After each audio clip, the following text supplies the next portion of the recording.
The bell rang at Hillstone Elementary, and children rushed out of the gates into the arms of their parents. Laughter and chatter filled the warm afternoon air. But standing quietly near a maple tree on the side street was a 10-year-old girl named Lucy Parker. Please like and subscribe to my channel for more contents like this. Her clothes were faded, her sneakers worn out, and her messy brown hair clung to her forehead. She hugged her backpack tightly and watched the other children leave, her hazel eyes scanning the crowd without meeting anyone's gaze. She didn't want pity, just to stay invisible a little longer. "Just one more day," Lucy whispered, her fingers brushing over the edge of the small leather notebook hidden in her jacket.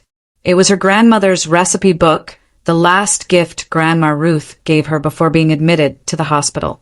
Lucy followed a strict routine. Wait until the schoolyard emptied, then walk alone through back streets to avoid questions. Tonight, she'd sleep in the gazebo at the park if it didn't rain. The weather report mentioned showers, and the thought made her stomach tighten.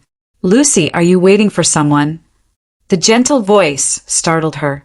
She looked up and saw Ms. Brooks, the music teacher, standing nearby.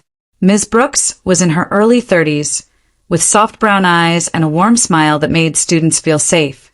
"I'm fine," Lucy said quickly. "My ride is just running late."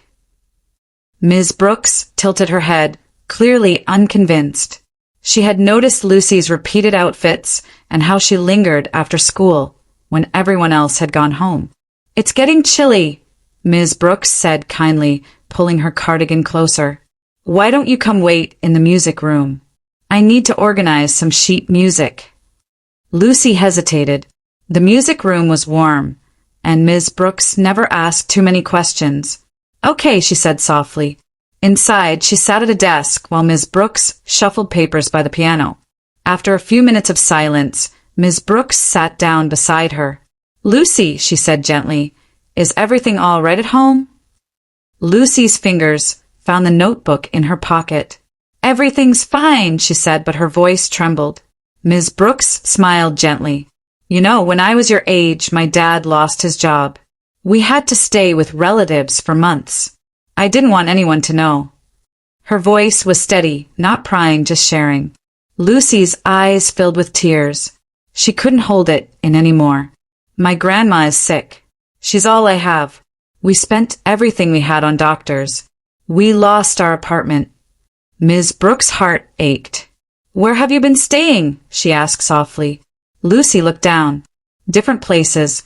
The park mostly. Sometimes the library until it closes." Ms. Brooks tried to keep her face calm, though she felt deeply shaken. This child sleeping in parks. "Lucy, you can't keep living like this. There are people who can help." "No," Lucy said sharply, panic in her voice. "Please don't call social services. My grandma won't know where to find me." Ms. Brooks hesitated.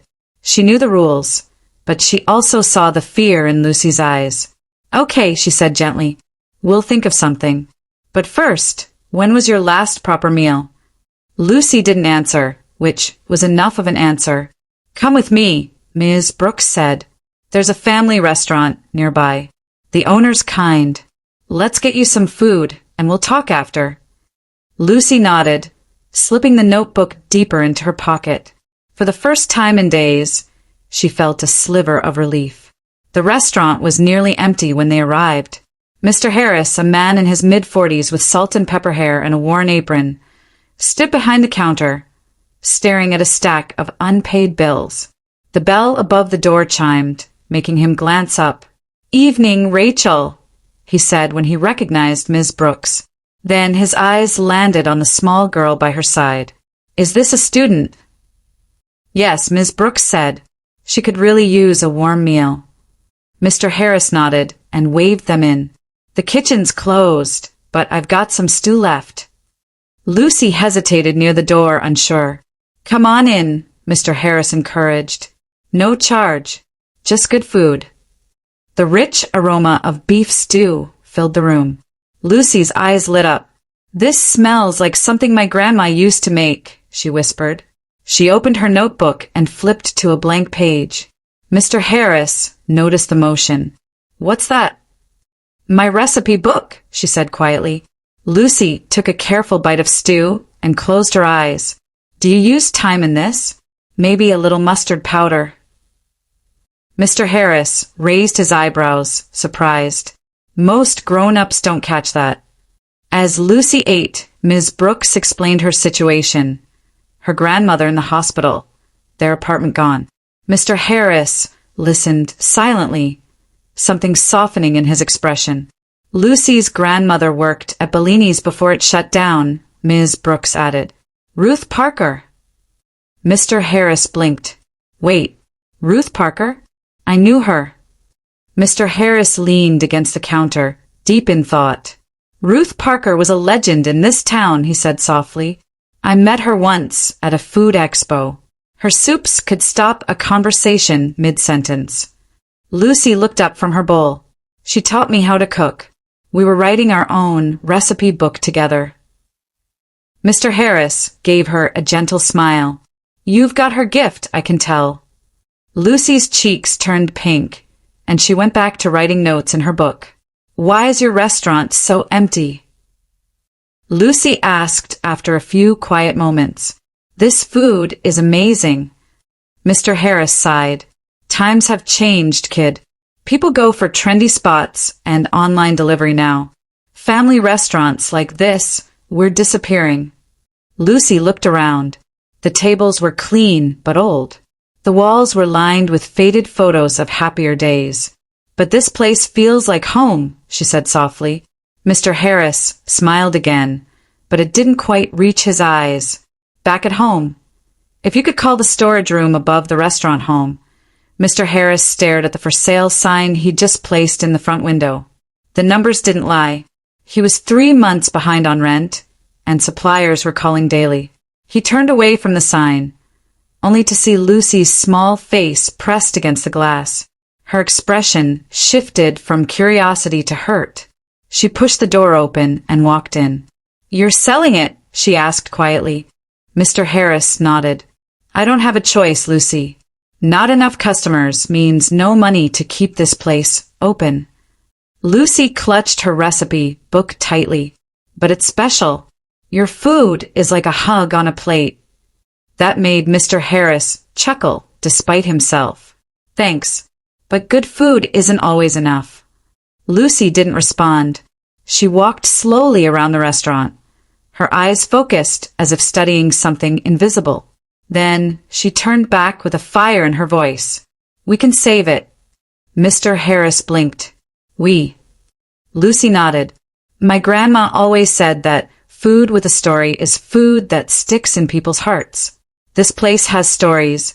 You just forgot how to tell them." Mr. Harris folded his arms, curious despite himself. "And you think you can help me tell them?" Lucy opened her notebook, showing him pages of recipes with notes and ideas. "Grandma Ruth said every great dish tells a story about where it came from and who made it." Before Mr. Harris could reply, Ms. Brooks stepped into the restaurant, looking flustered. "Lucy, I couldn't find you at the park. I got worried." She stopped short when she saw the for sale sign in the window. Mr. Harris, I'm so sorry." "Don't be," he said with a shrug. "I've been fighting this for months." Lucy looked between the two adults, then stood up straighter. "I want to help," she said again, louder this time. "I know I'm just a kid, but I've learned a lot." Mr. Harris crouched so he could meet her eye. "What exactly do you know about saving a restaurant, Lucy?" She held out her notebook like it was a badge of honor. "I know that when people forget what matters, sometimes it takes a kid to remind them." Thunder rumbled in the distance. Ms. Brooks stepped closer. "Jack, I know it's not ideal, but Lucy can't keep sleeping outside. Just give us a few days. I'll help find a proper solution. Please." Mr. Harris sighed, looking toward the kitchen where Lucy was already lining up spice jars by size and color. 2 days, he said finally. "She can use the office upstairs, but we need a real plan." Later that night, after Ms. Brooks left with promises of returning with clothes, Jack found himself sharing tea with Lucy in the quiet kitchen. So he asked, "Your grandmother really taught you to cook?" Lucy opened her book and smiled.